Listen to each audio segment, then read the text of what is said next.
जिस समय पैदा हुए हो दुनिया का सबसे सुंदर समय, तुम जिस जगह पैदा हुए हो दुनिया की सबसे अच्छी जगह है, तुम जो काम कर रहे हो ये दुनिया का सबसे अच्छा काम है। पहले लोगों ने क्या किया था ये भूल जाओ। मेरे से भी लोग कहते थे, मैं जब आया कवि सम्मेलनों में आज से 30 साल पहले, तो मेरी एक दोस्त थी, कवित्री थी, कविता पढ़ती थी ग्वालियर की। तो मैं गीत भी सुनाता था और हंसाता भी था लोगों को। तो एक जगह है मैयर, जहां सरस्वती देवी का मंदिर है मध्य प्रदेश में। वहां के कवि सम्मेलन में हम लोग थे और मैयर की मां के सीढ़ियां चढ़ रहे थे दर्शन करने के लिए। तो वो लड़की मुझसे बोली कि कुमार तू कंफ्यूज आदमी है। मैंने कहा कैसे? बोले तू तय नहीं कर पा रहा है कि तुझे क्या बनना है। उस समय कवि सम्मेलनों के 2 सुपरस्टार पोइट थे जो सबसे बड़े स्टार थे। मैंने कहा मैं तेरी बात नहीं समझा। बोली तू तय तो कर कि तुझे सुरेंद्र शर्मा बनना है कि गोपाल दास नीरज बनना है। मैंने कहा ये तो दोनों बन गए, सुरेंद्र शर्मा बन गया, गोपाल दास नीरज बन गए, तो बन गए। बोले तुझे क्या बनना है? मैंने कहा मुझे कुमार विश्वास बनना है।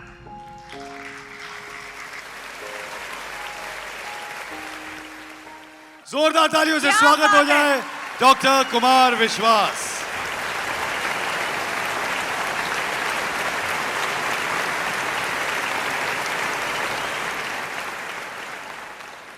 आज इस हॉल में आप देश के सबसे महत्वपूर्ण शहरों में से एक है गुड़गांव, और उसके सबसे खूबसूरत क्षेत्रों में से ये है जहां आप बैठे हो। मुझसे अक्सर इंटरव्यू लेने वाले लोग पूछते हैं, हिंदी की कविता जो 1100 रुपए में थी, आपने जो पुराने लोग होंगे 1970 और 60 की हिंदी फिल्में देखी होंगी। 1960 की और 70 की हिंदी फिल्मों में जो हीरो होता था, राजेंद्र कुमार हो, धर्मेंद्र हो, एक शायर उनका दोस्त होता था महमूद, जॉनी वाकर। वो गरीब आदमी होता था और उसका एक ही काम होता था कि वो सबको शायरी सुनाना चाहता था और कोई उसकी शायरी सुनना नहीं चाहता था।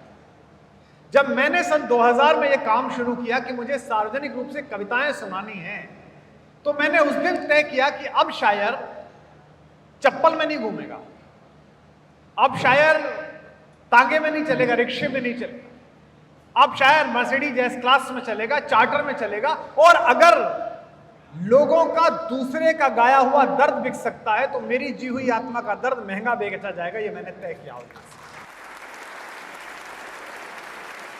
तात्पर्य यह है कि अगर आप तय कर लें कि आपको अपने आप को कैसे प्लेस करना है।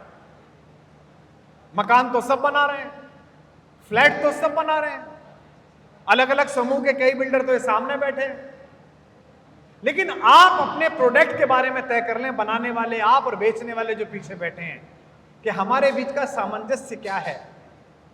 और एक बात और ध्यान रखना, ये जो आगे बैठे हैं सोफे वाले, इनको ये बात पता चलेगी, आप लोग भगवान करे जल्दी जान जाओ, इस देश में 1 करोड़ रुपए महीने कमाना बहुत मुश्किल काम है।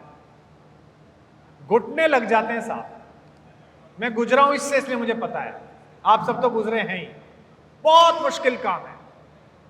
1 लाख रुपए कमाना, 2 लाख रुपए कमाना, 5 लाख रुपए कमाना ज्यादा मुश्किल काम नहीं है।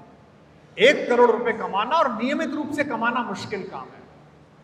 लेकिन जब 15-20 करोड़ रुपए साल कमाने लगो, उससे 300 करोड़ के बिजनेस करना कोई कठिन काम नहीं है। 2 अच्छे चार्टर्ड अकाउंटेंट रखो, 1 अच्छा MBA मैनेजर रखो, 2 साल के अंदर आप 300 करोड़ के टर्नओवर के आदमी हो जाते हैं। क्या काम चल रहा है साहब? इस साल कंपनी का टर्नओवर कितना रहा? 300 करोड़, 400 करोड़, उसमें अपने 10 करोड़ ही हैं, बाकी सब ऐसे ही चल रहा है।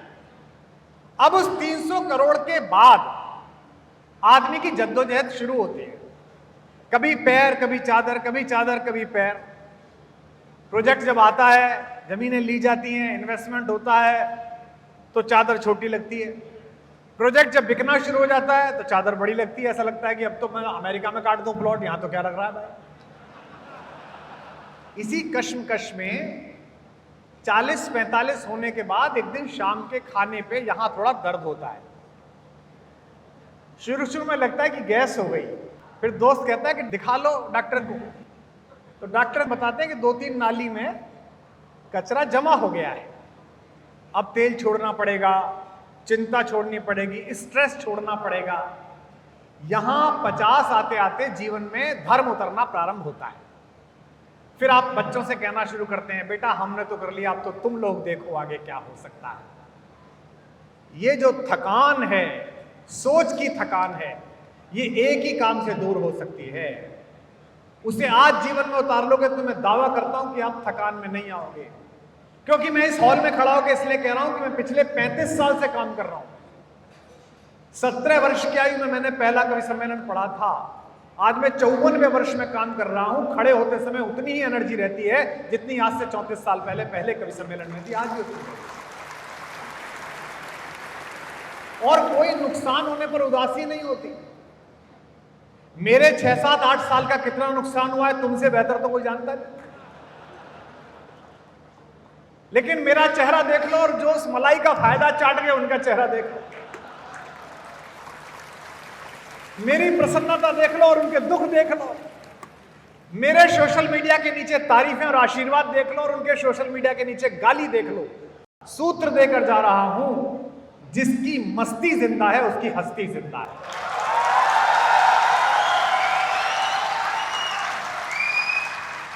काम को करना तो आनंद की तरह करना।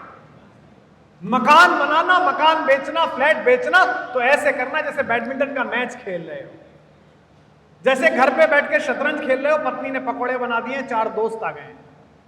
अगर तुमने काम को यह समझ के करा कि बड़ा मुश्किल काम, चाहे आपके चेयरमैन हो, चाहे पीछे बैठा हुआ, सबसे पीछे बैठा हुआ वो 100 फ्लैट बेचने वाला मेरा भाई हो, जो भी घर से काम करने निकले, ये समझना मंदिर जा रहा हूं पूजा करने के लिए। सदा अपने काम की तारीफ करना, अपनी कंपनी की तारीफ करना। अगर ये कहते रहे कि बड़ा मुश्किल है, बहुत खराब माहौल है, रिसेशन आ गया, अब तो बिक ही नहीं रहा, प्रॉब्लम हो गई है, ये हो गया है, तो ये दुख तुम्हारे जीवन में परिणाम दुख ही लाएगा। और अगर किसी ने भी रात को उठा के भी पूछा कि काम कैसा चल रहा है, अरे बड़ी लक्ष्मी की कृपा है, माता की बड़ी कृपा है, रस बरस रहा है, 5 प्लॉट बेच दिए, 6 और बेचूंगा, बहुत शानदार हो जाएगा, आगे चलने वाला हूं, यही सुख तुम्हारे जीवन में सुख बनकर उतर जाएगा।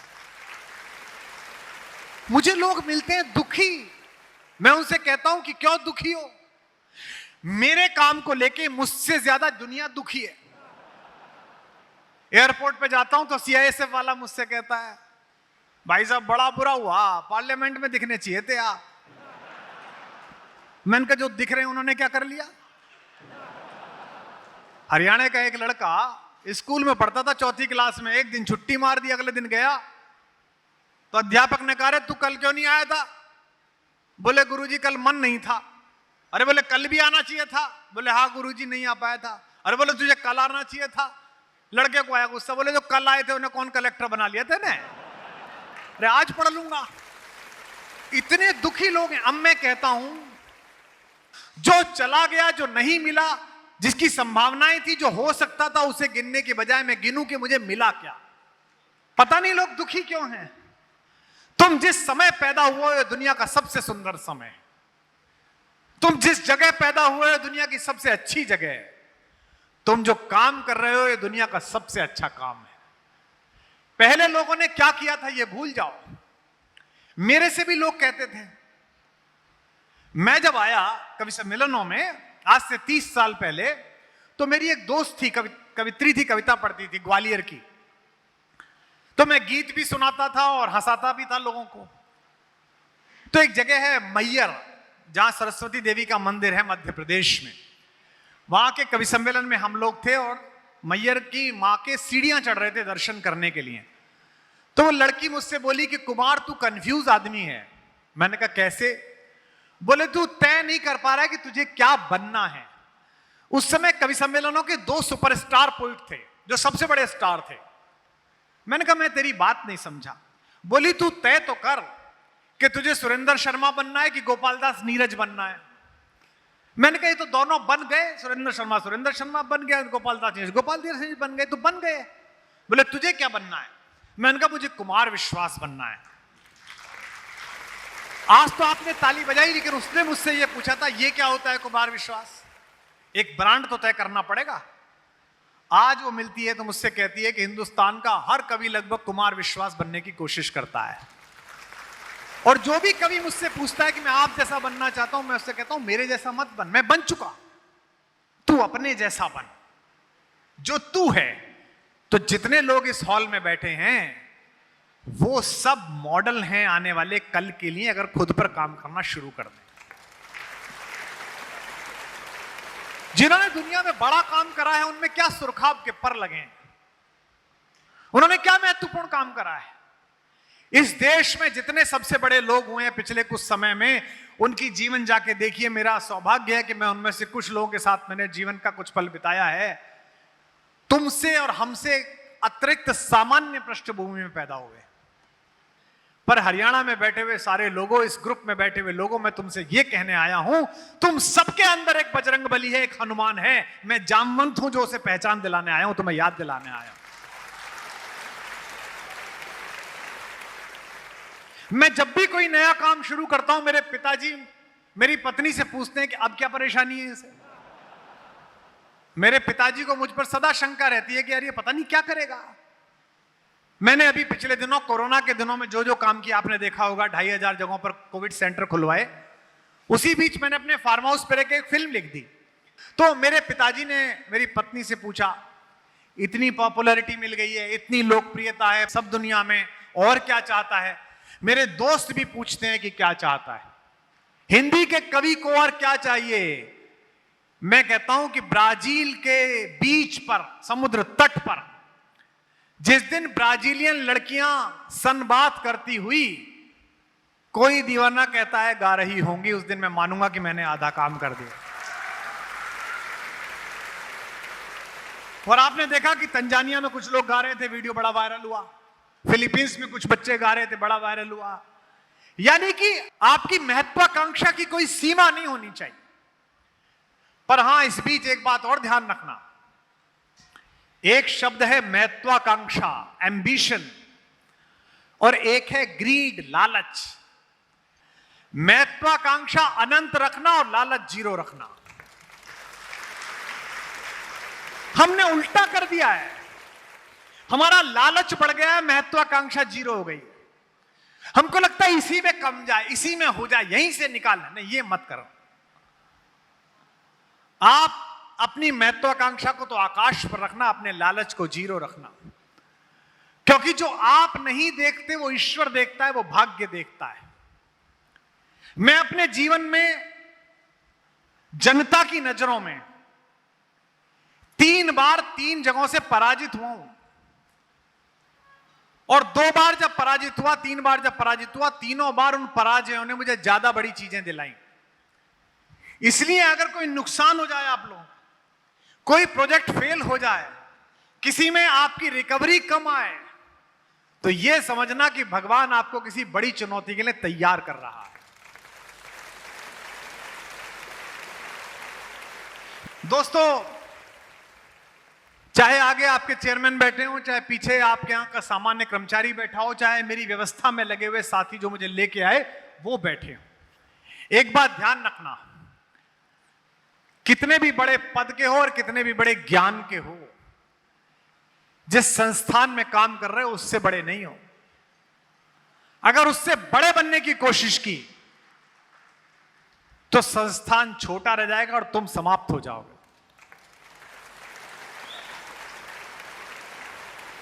प्रधानमंत्री कल परसों बाहर से बोल के लौटे हैं, तो प्रधानमंत्री के कुछ निंदक उनकी मजाक उड़ा रहे हैं। मेरा कहना है कि देश में आप उनके खिलाफ चुनाव लड़िए, देश में आप उनके खिलाफ प्रचार करिए, खूब एक दूसरे से तू मैं करिए, वो करते ही हो, मेरे कहने से क्या रोकोगे। लेकिन जब प्रधानमंत्री बाहर जाता है तो वो किसी पार्टी का नेता नहीं होता, वो 140 करोड़ लोगों का प्रतिनिधि होता है। उसके साथ जो व्यवहार होता है वो भारत के कारण होता है। और प्रधानमंत्री को भी इस अहंकार में नहीं रहना चाहिए कि वो सोचें कि मेरे कारण ऐसा हो रहा है। ऐसा नहीं है। 140 करोड़ लोगों ने अपना विश्व भर में जाकर अपना पराक्रम सिद्ध किया, उस पराक्रम के प्रतिनिधि होने के कारण आपका सम्मान हो रहा है। क्योंकि हमारे बेटे बेटियों ने दुनिया में जाकर इतना अच्छा काम किया है कि आप भी विदेश जाते होंगे। मैं जाता हूं कुर्ता पजामा पहनकर, मैं जाता हूं धोती पहनकर लंदन की ट्यूबलर में, तो ट्यूबलर में बैठा हुआ पड़ोसी मुझसे मेरा कपड़ा देख के पूछता है, कुछ हिंदुस्तानी फोटो खिंचवाने आ जाते हैं, कुछ पाकिस्तानी आ जाते हैं, तो आश्चर्य में पूछता है from which country you are. मैं कहता हूं आई एम फ्रॉम इंडिया। तो बड़े मुस्कुरा कर कहता है Indians very good engineers, very good doctors, very good chartered accountants. इस देश के प्रतिनिधि होने के कारण आपको आदर मिल रहा है। देखो आज से 75 साल पहले हम दो भाई एक साथ आजाद हुए थे। मुझे गर्व होता है ये कहने में कि दुनिया में हम जिस देश में भी गए, चाहे वीजा लेकर गए, चाहे नागरिकता लेकर गए, कितने गौरव की बात है कि उस देश के खिलाफ होने वाले किसी काम में किसी भारतीय का नाम नहीं आता। और अगली बात दुखद है, लेकिन आप हंसोगे भी और रोगे भी। एक हमारा भाई आजाद हुआ था। दुनिया में कहीं कोई फजीता हो, कहीं कोई बम फटे, कहीं कुछ हो, बिना ढूंढे पता चल जाता कि इनके 4 आदमी थे। ये क्या है? ये अंतर है क्रिएटिव होने में और डिस्ट्रक्टिव होने में। अगर टीम में आप कमियां ढूंढने लगो, ये खराब करता है, ये इसने ऐसे कर दिया, इस पर ऐसा नहीं हुआ, कोई काम नहीं होगा। हम में से बहुत सारे लोग इस अहंकार में रहते हैं कि हम संगठन से बड़े हैं, हमें जो काम सौंपा गया है इससे भी बड़े हैं हम। 2 लोगों का मैं उदाहरण देता हूं जिनकी संगठन क्षमता ने यह बताया कि पृथ्वी पर आकर मनुष्य रूप में रहकर भी आप भगवान बन सकते हैं। पहले तो राम, उन्होंने अपने एम्प्लॉइज में, अपने साथ काम करने वाले लोगों में इतना भरोसा बोया है कि उनका हर व्यक्ति अपनी निजी महत्ता भूलकर उनके काम के लिए समर्पित हो चुका है। ये जो मैं बात बोल रहा हूं, ये सोफे पर बैठे हुए सीनियर्स के लिए बोल रहा हूं। आपकी साइट पर अभी केवल एक दरवाजा लगा है, उस दरवाजे पर गेट पर बैठने वाले 15,000 16,000 का जो गार्ड है, उसके अंदर भी आपकी कंपनी को लेकर वैसी ही मोहब्बत होनी चाहिए जैसी आपके अंदर है। और ये कहने से नहीं होगी बॉस, ये जिस दिन आप उसके कंधे पर हाथ रखकर उसका हालचाल पूछ लोगे, उस दिन वो मानेगा कि सेठ की कंपनी नहीं है, मेरी भी कंपनी है, मेरा भी काम है।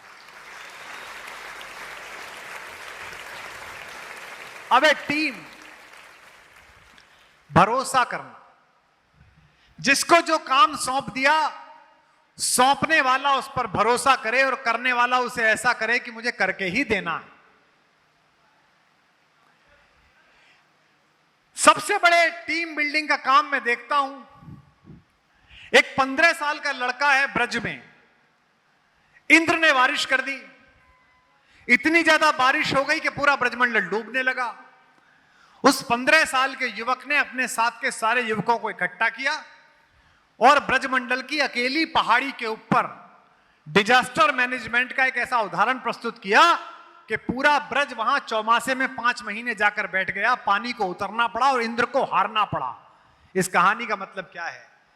इस कहानी का मतलब है इंद्र माने राजा। अगर राजा भी अहंकार में हो और आप सामान्य लड़के भी हो, अगर एक दूसरे के साथ हाथ से हाथ बांध लिया तो दुनिया के हर एक राजा को पराजित होना पड़ेगा और आपकी विजय सुनिश्चित हो जाएगी। ये जो टीम स्पिरिट है भगवान कृष्ण की, तो अगर टीम स्पिरिट आप में रही तो आप विश्व विजेता बन जाओगे। क्रिकेट देखते हो? देखते हो भाई, क्रिकेट देखते ही हो। सौरभ गांगुली से पहले हिंदुस्तान की टीम में वर्ल्ड का नंबर 1 बैट्समैन होता था, वर्ल्ड का नंबर 1 बॉलर होता था, वर्ल्ड का नंबर 1 विकेट कीपर होता था, और हम वर्ल्ड कप में लीग में हार जाते थे क्योंकि लोग बाग अपने पर्सनल कामों के लिए खेलते थे। लोग बाग खेलते थे स्कोर कितना हो रहा है। सौरभ गांगुली पहले कप्तान आए जिन्होंने कहा कि कोई भी हो, टीम के साथ खेलना पड़ेगा। थोड़ी सी मेहनत कपिल देव जी ने भी की थी, उस समय भी कुछ लोग अपना ही खेलते थे। टीम ने साथ खेलना शुरू किया तो हम विश्व कप भी जीतने लगे, एशिया कप भी जीतने लगे, चैंपियंस भी जीतने लगे। आज चाहे राजनीति हो, चाहे समाज का कोई क्षेत्र हो, बिना टीम के होगा नहीं। और यह शास्त्र कह गया है, संगे शक्ति कलयुगे। कलयुग में आपकी रिलेशनशिप की, आपकी एसोसिएशन की शक्ति हो। तुमको 50 साल बाद तुम्हारा पोता कैसे देखे? लोग मुझसे कहते हैं कि आप इतना सच क्यों बोलते हो? प्रधानमंत्री आपके प्रशंसक हैं, फिर भी आप सरकार की आलोचना कर देते हो। इतना सच क्यों बोलते हो? मैं इसलिए बोलता हूं कि आने वाले कल में आज जो मैं बोल रहा हूं यह डिकोड हो जाएगा। साइंस पढ़ी होगी कुछ लोगों ने। साइंस में एक नियम है, E=mc²।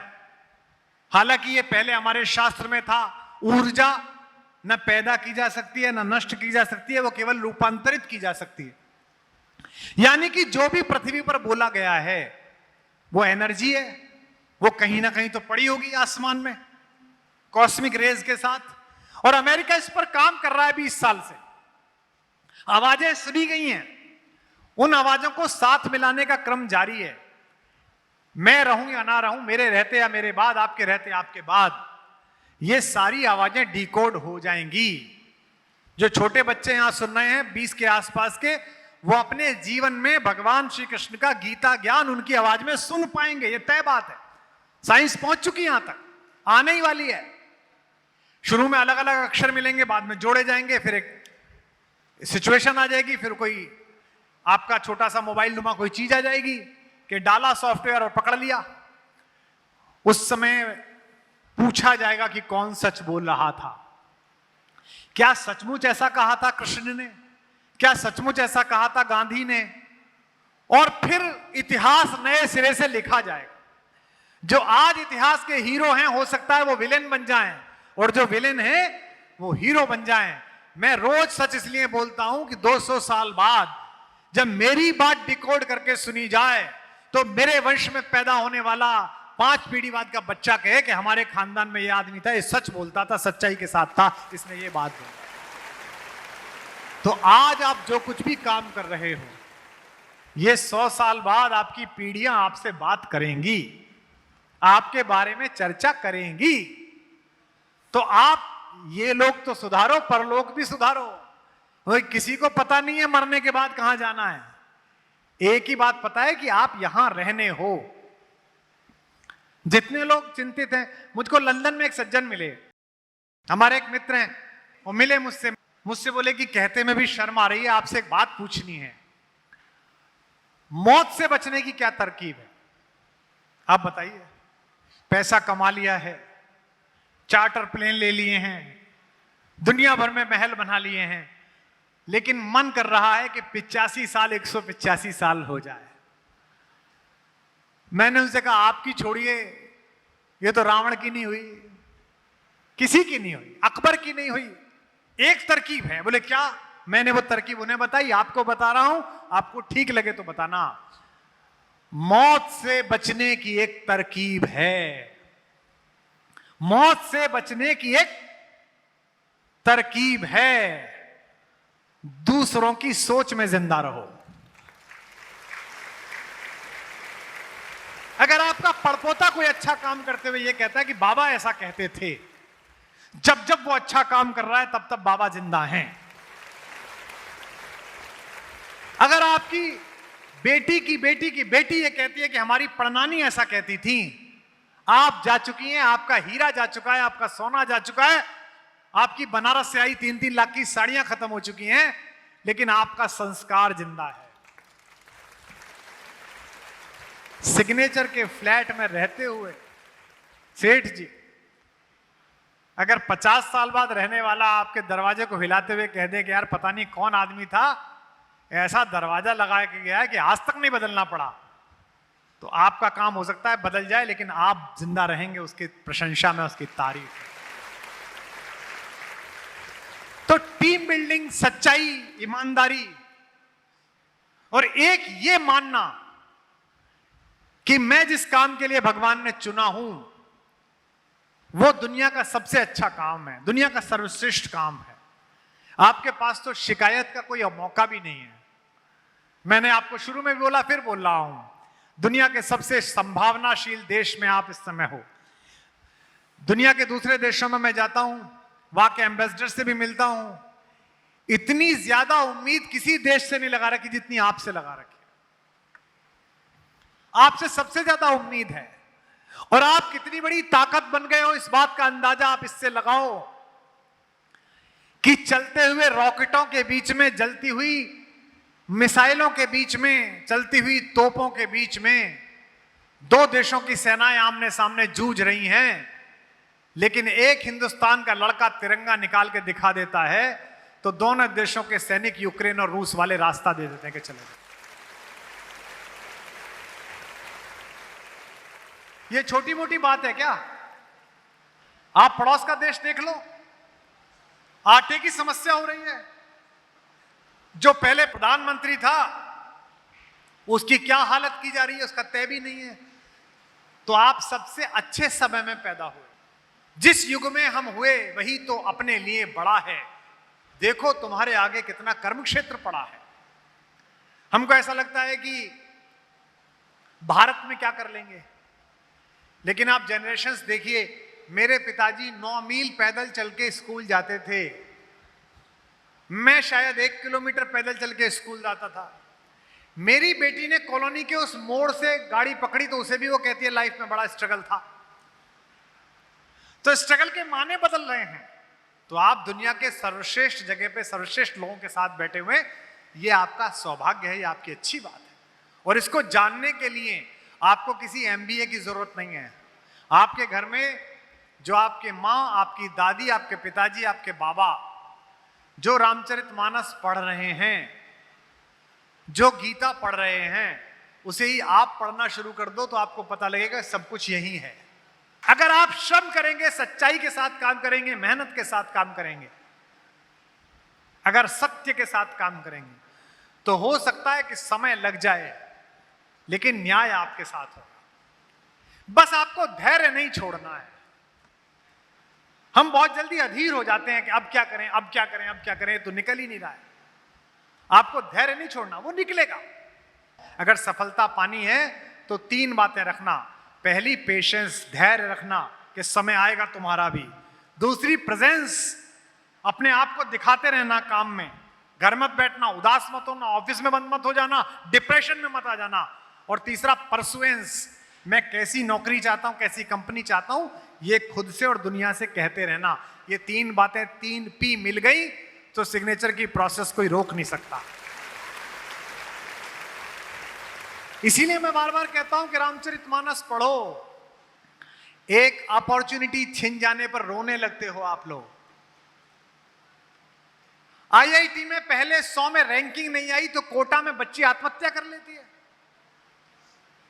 बताइए, पार्षद का टिकट नहीं मिला तो जहर पी लेता है आदमी। कितना मूर्खतापूर्ण काम है ये, हमने तो करवा के देखा है। एक जरासी असफलता में आत्महत्या।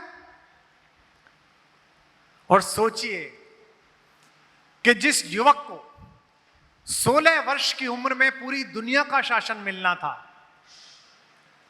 शहनाई बज रही थी, पूरी अयोध्या में प्रकाश कर दिया गया था, लाइटिंग कर दी गई थी, पूरी दुनिया से अतिथि बुला दिए गए थे, राष्ट्राध्यक्ष आ गए थे, और अचानक शहनाई बंद हो गई और पिताजी ने अंधेरे कक्ष में बुलाकर कहा कि बेटा, तेरा राज्याभिषेक नहीं होगा, तुझे जंगल जाना पड़ेगा, अब ये महल और ये शासन भरत को मिलेगा।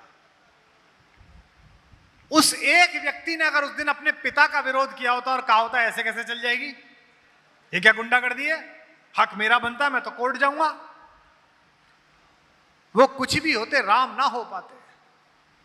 और ये पंक्ति सुनकर बताइएगा यहां बैठे हुए लोगों, मैं अक्सर लोगों से बोलता हूं, आपको कई बार ऐसी साइट पर काम मिलेगा, ऐसी जगह काम मिलेगा जहां चुनौतियां, जहां जंगल है, आप कहोगे गुड़गांव ही देता सेठ, कहां भेज दिया मुझे, कहां का सामान बनाने भेज दिया, कहां का बेचने भेज दिया।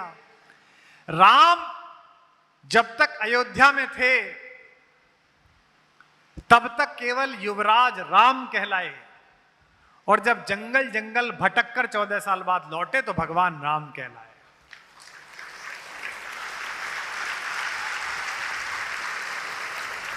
इसका मतलब यह है कि जब तक चुनौतियों के जंगल को पार कर कर वापस नहीं लौटोगे, तब तक अपने काम के भगवान बनने की संभावनाएं जीरो हैं। मैंने आपसे जब बातचीत शुरू की तो पहला वाक्य मैंने ये बोला कि मैं 35 साल से मंच पे हूं। तो भाई साहब 35 साल बोलने में तो आधा सेकंड लगा, 1 सेकंड में वाक्य खत्म हो गया। कितने साल से मंच पर हो जी? 35, खत्म।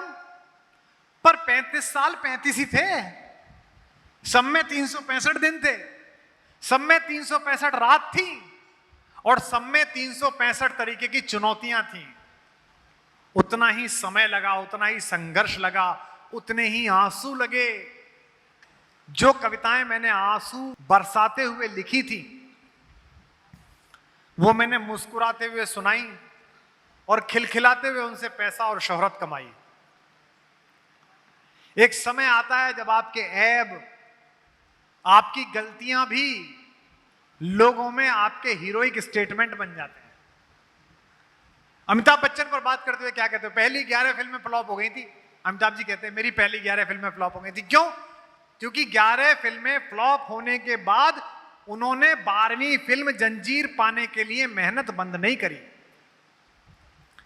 अगर 11वीं फिल्म में उनके मन में आ जाता अब बेकार है, मुझसे नहीं होगा, चलो इलाहाबाद वापस, तो वो केमिस्ट थे कंपनी में, कलकत्ता की कंपनी में, आज की डेट में भी पैरासीटामोल बेच रहे होते हैं।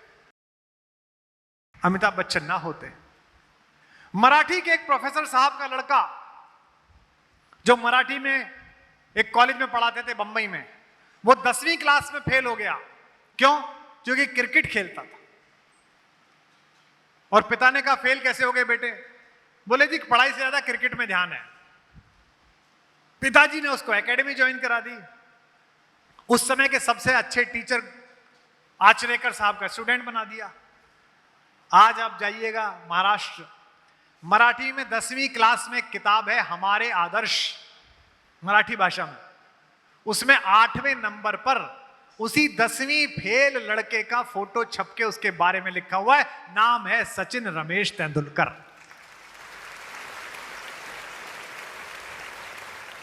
ये मैं इतनी सारी बातें उपदेशात्मक नहीं कह रहा, ये मैंने खुद जी कर देखी है। मैंने इस उपहास को देखा है। 3 बार मेरा जीवन में मजाक बना कि ये फेल हो गया, और 3 बार मेरे मन में भी सवाल आया कि क्या मैं फेल हो गया, और मैंने हर बार ये सोचा कि इस असफलता में भगवान ने कोई बड़ी चुनौती और कोई बड़ी सफलता स्वीकार कर रखी है और वो मेरा प्रतीक्षा कर रही है। और जो लोग मुझे जानते हैं, जो सोशल मीडिया से जानते हैं, टीवी से जानते हैं, वो जानेंगे। पहली, इंजीनियर ना बन पाना, मैं इंजीनियर नहीं बन पाया। 117 रुपए का फॉर्म भरा था मैंने आईआईटी में, और आईआईटी में मैं 23 नंबर से सेलेक्ट नहीं हुआ। मेरे पिताजी ने कम से कम 3 बार मेरी मां के सामने कहा 117 रुपए लगा दिए। मैं फेल हुआ, नहीं हो पाया। पहली असफलता, उसने मुझे साहित्य की तरफ प्रेरित किया। दूसरी असफलता, प्रेम किया, और लगा कि ये प्रेम जो है सफल हो जाएगा। सफल मतलब उस समय मैं यही समझता था कि सफलता माने विवाह, पता नहीं था। तब भी मुझे लगा कि दुनिया लुट गई, सब खत्म हो गया। लेकिन मेरी कविताओं में जो सेंसिबिलिटी आई, जो उनमें रोमांटिक फ्लेवर आया, वो सिर्फ उस असफलता के कारण आया। 2010 से लेकर 2018 तक देश में एक आंदोलन खड़ा करने के लिए दिन रात की मेहनत करी, नौकरी छोड़ दी विश्वविद्यालय की, कहा कि देश बदल देंगे। हम तो आगे नारा लगाते चले गए देश बदल देंगे, जो पीछे 2 चल रहे थे वो खुद ही बदल गए। मुझे बहुत सारे नेता मिलते हैं जो चुपचाप कहते हैं एक दूसरे के कान में कि असफल हो गया। और आज इस हॉल में मैं आपके भविष्य की तो कह रहा हूं, अपने भविष्य की भी कह रहा हूं। अभी कहने लगे हैं, 10 साल बाद फिर कहेंगे कि भगवान की बड़ी कृपा रही कि कुमार विश्वास बाहर हो गया, देश के लिए इतना बड़ा काम कर दिया, समाज के लिए इतना बड़ा काम कर दिया। करना ही है।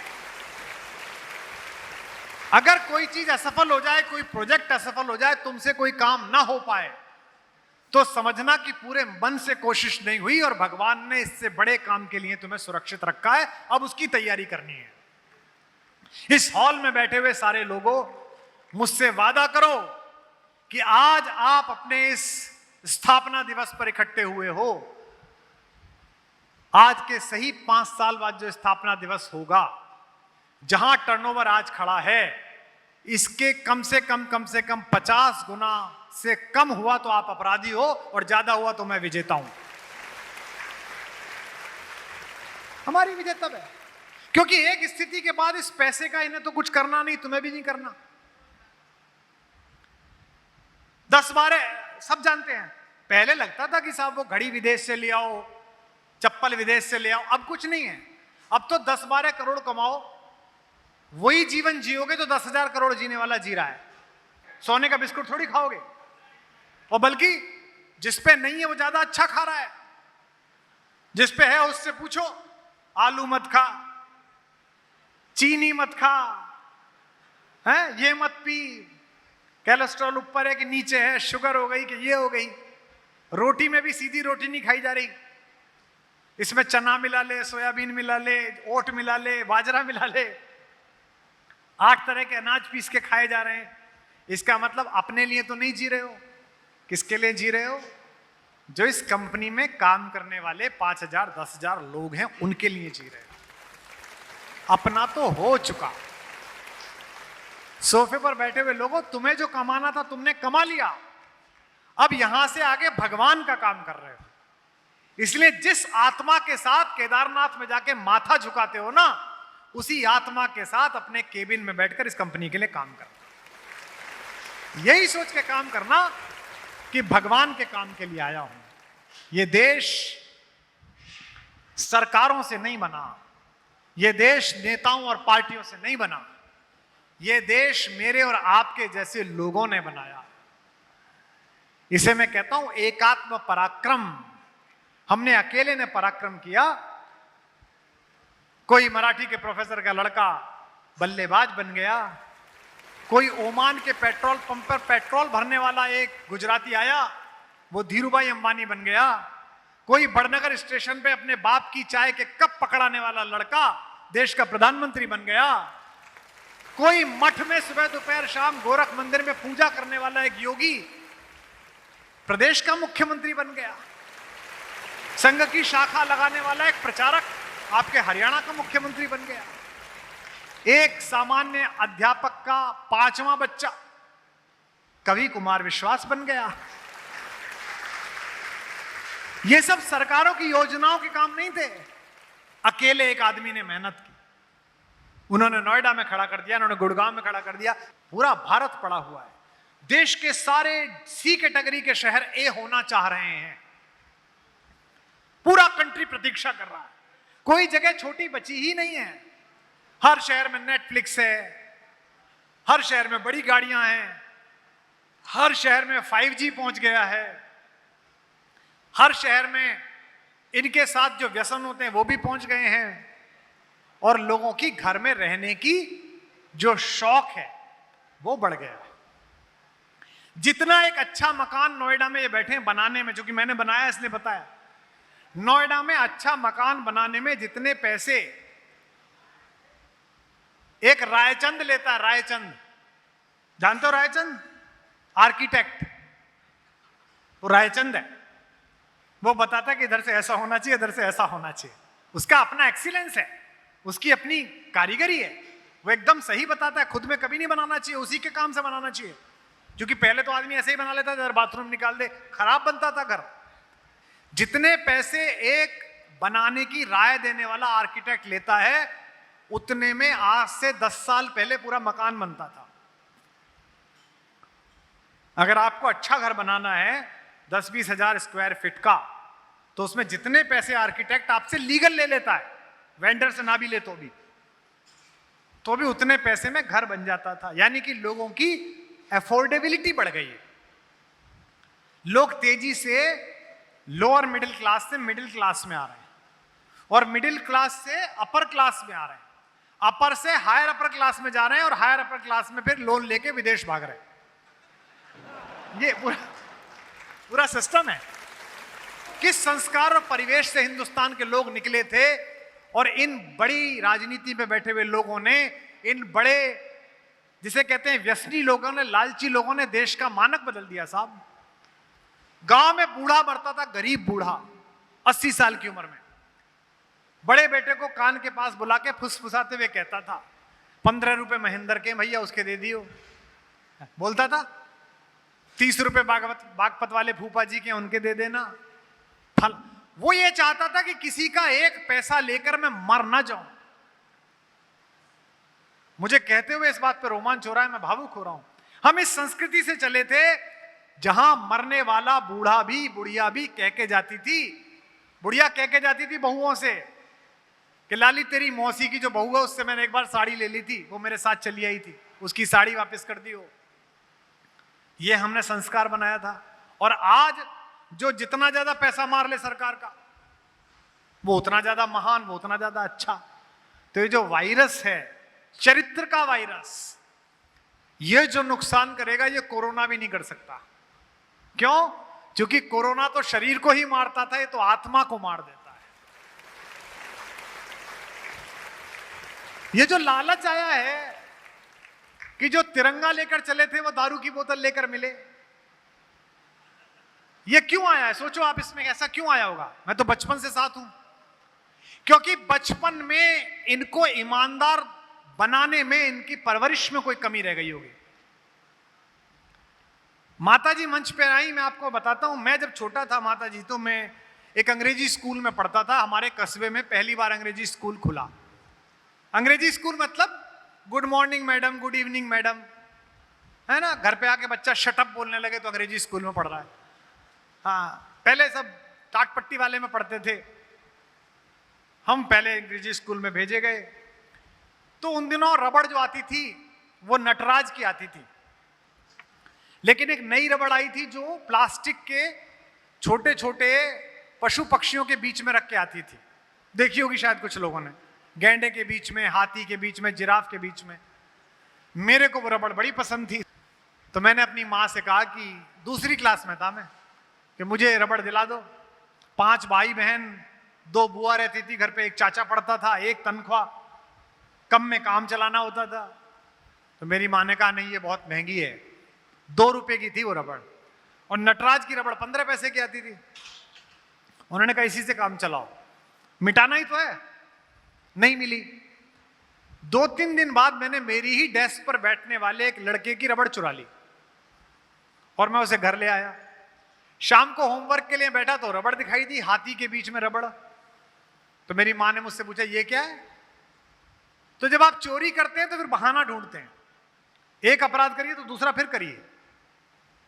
मैंने कहा वो लॉन में पड़ी हुई थी, मैंने कई बच्चों से पूछी, किसी की थी नहीं तो मैं ले आया। वो चुप हो गई। रात को जब मैं उनके पास सोने गया, मैं उन्हीं के पास सोता था, सबसे छोटा था, लाडला था, तो उन्होंने मुझसे कहा उठाओ अपना सामान, बड़े वाले भाई के कमरे में जाके सो। मैं रुआंसा हो गया, छोटा बच्चा 7-8 साल का, 6 साल का रहूंगा। मैंने कहा क्यों? उन्होंने कहा वो जो रबड़ जिसकी लेके आया है ना, कल उसकी रबड़ वापस दे आना, फिर मेरे पास आके सोना। अगले दिन मैं गया, वो बच्चा जहां बैठा हुआ था, मैंने वहां रबड़ गिरा दी और मैंने उससे कहा कि अरे अंकुर तेरी रबड़ गिर गई। उसने कहा अरे मैं तो कल से ही ढूंढ रहा था इसे। तब मैं वहां वापस सो पाया। अगर उस दिन उस रबड़ को मेरी माँ ने कहा होता कि बहुत अच्छा, अब इसे स्कूल मत ले जाना, पता ना चले किसकी है, तो मैं भी वहीं विश्राम कर रहा होता जहां मेरे साथ बचपन में पढ़ा हुआ एक आदमी विश्राम कर रहा है, कृष्ण जन्म स्थान में। मैं भी वहीं आ रहा हूं। पर मुझे 1.5 साल उस सरकार को चलाते समय भी पता था कि मैं इसका मालिक नहीं हूं, मैं इसका कस्टोडियन हूं। इस कंपनी में काम करते समय इसके चेयरमैन और इसके कार्यकर्ताओं के बीच एक भाव रहना चाहिए कि हम इसके मालिक नहीं हैं, हम इसके कस्टोडियन हैं, हम मुनीम हैं, सेठ नहीं हैं। दुनिया का सबसे शक्तिशाली राजवंश मेवाड़, वहां के महाराणा भी राजा नहीं लिखते, दीवान लिखते हैं, दीवान। वो कहते हैं राजा तो, मालिक तो एकलिंग भगवान है, हम उसके मुनीम हैं कि इतनी जमीन दी है, इतना लगान आया, इतने खर्चे में हो गया, इतने यहां चला गया, इतने वहां चला गया।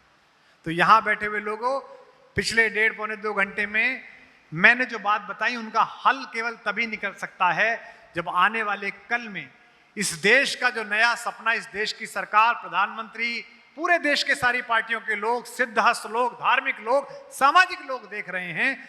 उस सपने में अगर थोड़े से ख्वाब आपने भी जोड़ दिए, तभी आप हिंदुस्तानी कहना के लायक हो जाओगे, भारतवासी कहलाने के लायक।